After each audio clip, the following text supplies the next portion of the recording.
This game started off a bit slow. I didn't know which way this game was going to go between these two teams because understanding one thing for certain, you would expect to see the SIAC team would go ahead and get off on the SIAC team a lot quicker than what many anticipated.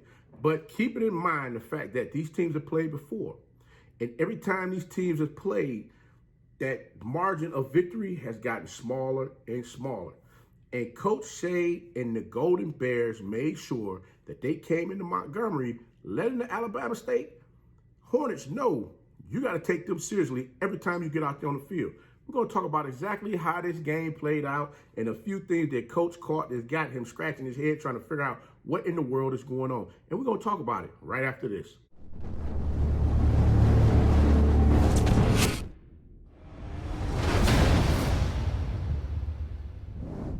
You know it's your favorite coach back at it again. 10 toes down, about to tell you how it all went down.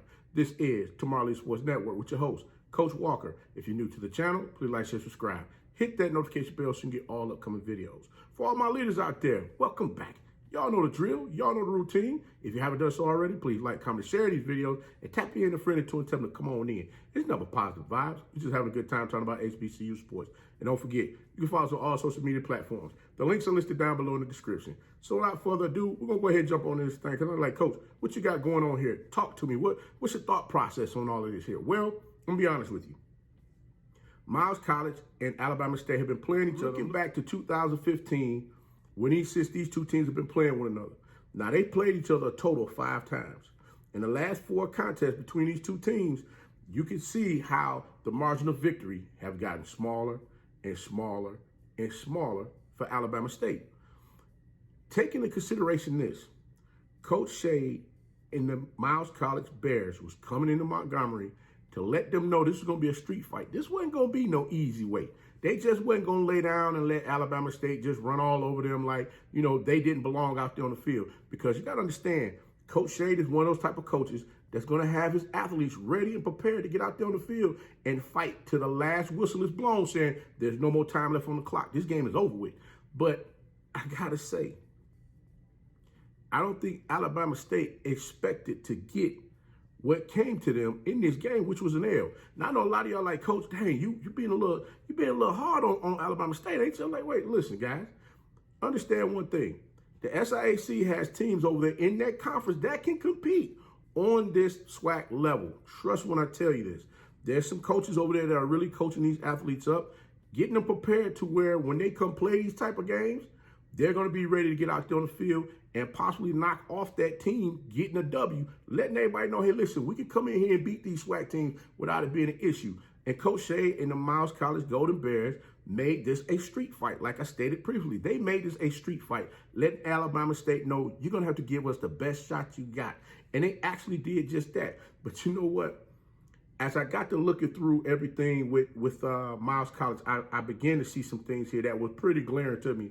And a couple of those things was the fact that majority of this roster that he has over there at Miles College is freshmen and sophomores. So he pretty much got a young team. He got some upperclassmen in there here and there. But for the most part, at a lot of these key positions, they have some freshmen and sophomores that's playing on their team. So this is going to be a team that's going to not only get better as time go on, but they're going to continue to keep growing together. And that's going to be scary for the SIAC.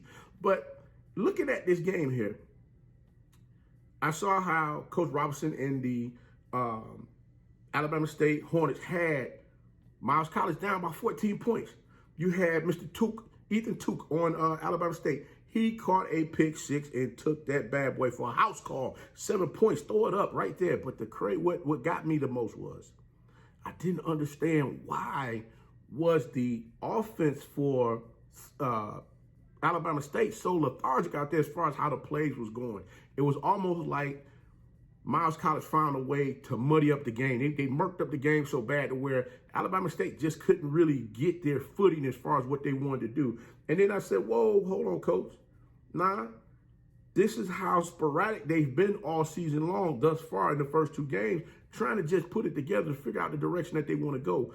I will say bright spots on Alabama State's offense was when D. Davis was able to catch Keyshawn Johnson streaking across the field. He was able to hit him on a 63-yard touchdown pass, in which Keyshawn Johnson was able to go out there, poke that ball, and pull it on in to go ahead and run straight on in for a touchdown.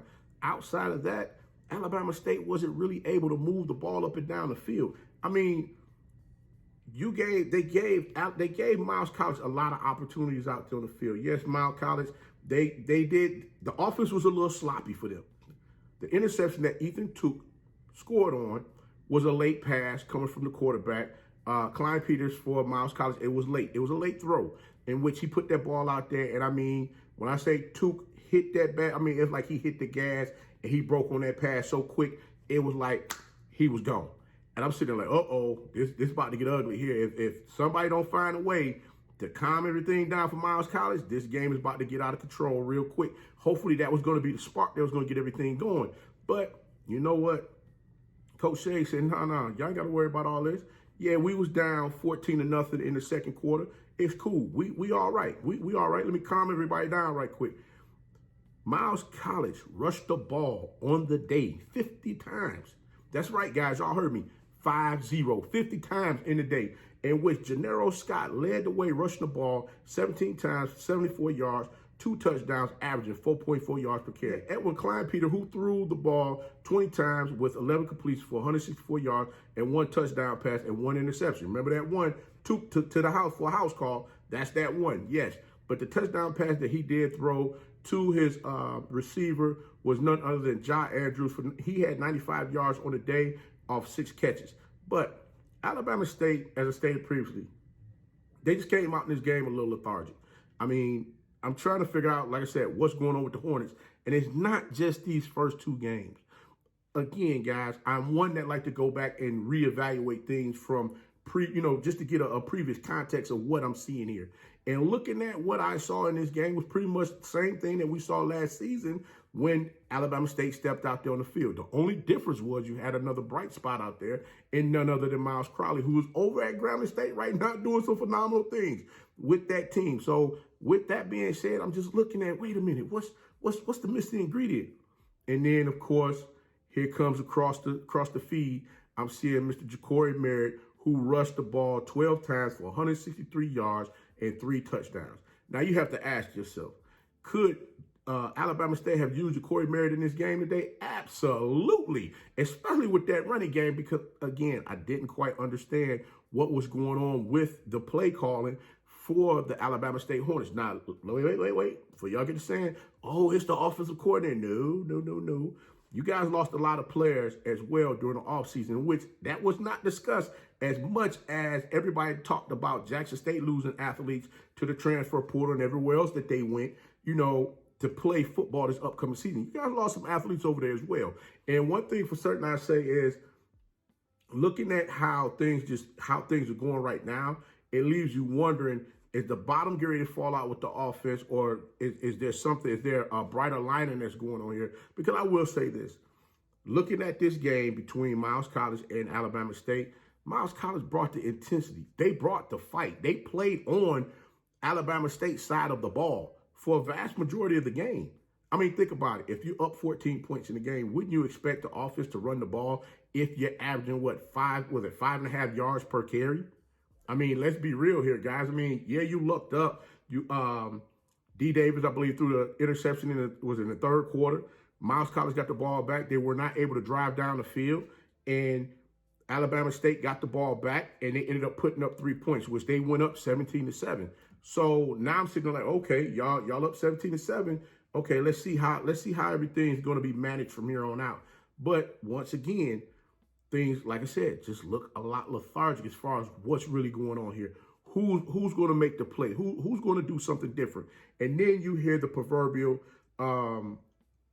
you hear the announcer speaking. And normally I watch games where they're not, I don't have any sound. But this game, this particular time, I said, let me listen to this a little bit and see what's going on, because I was driving, I didn't want to have it up trying to watch and drive at the same time. I'm listening to what's going on, and I'm hearing the commentator say that this young D. Davis rolls to the left, sets his feet, and he throws a daggone good ball that, when he does that.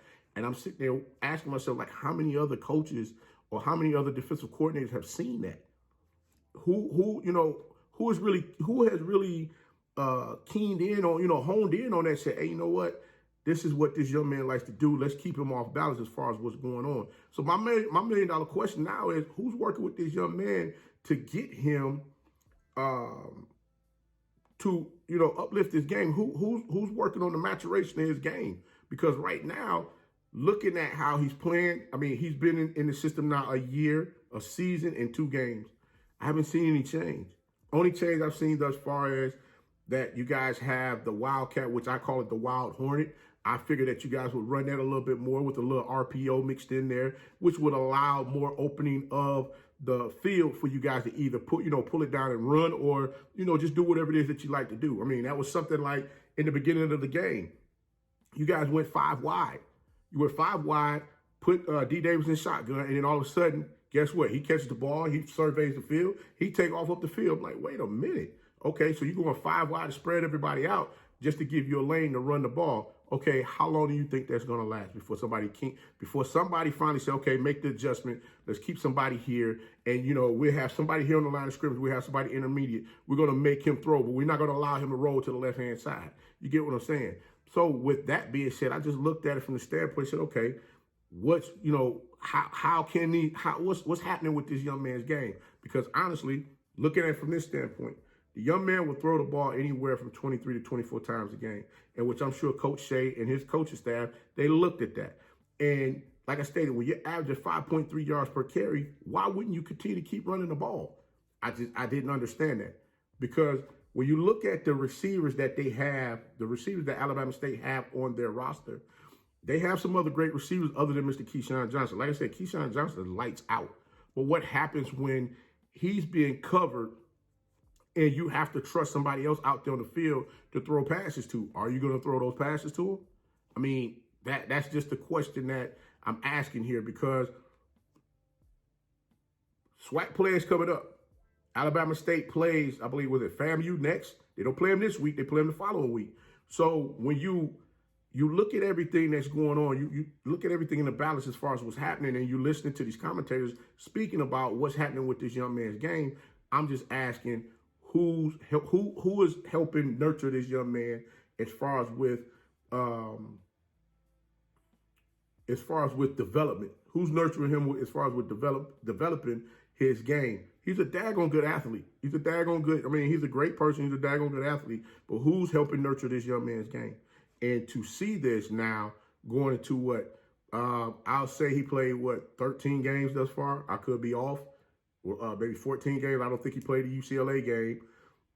And he had cramps, pretty often during the season last year. So I'm just wondering exactly how are you guys going to manage this young man this season to make sure you get the best out of him for him to be able to get out there and compete in the SWAC, which is something that I'm hoping. Actually, I'm not hoping. I'm knowing Coach Robinson and his coaching staff over there at Alabama State is looking to do. I don't want to go on with that too much longer, because everybody started talking about, oh, Coach, you being a hater. No. And I'm like, we got to cool out with that hating word, because that hate word sounds like folks is in the daggone drive-through line at Wendy's or McDonald's somewhere saying, hey, let me get the biggie bag with the spicy nuggets or whatever have you, or let me get a number 2 with no pickles. I mean, it's just that easy to use hate. No, it's not hate. It's observation. It's observing this young man, observing a good athlete out on the field, looking at what he's capable of doing with his talent.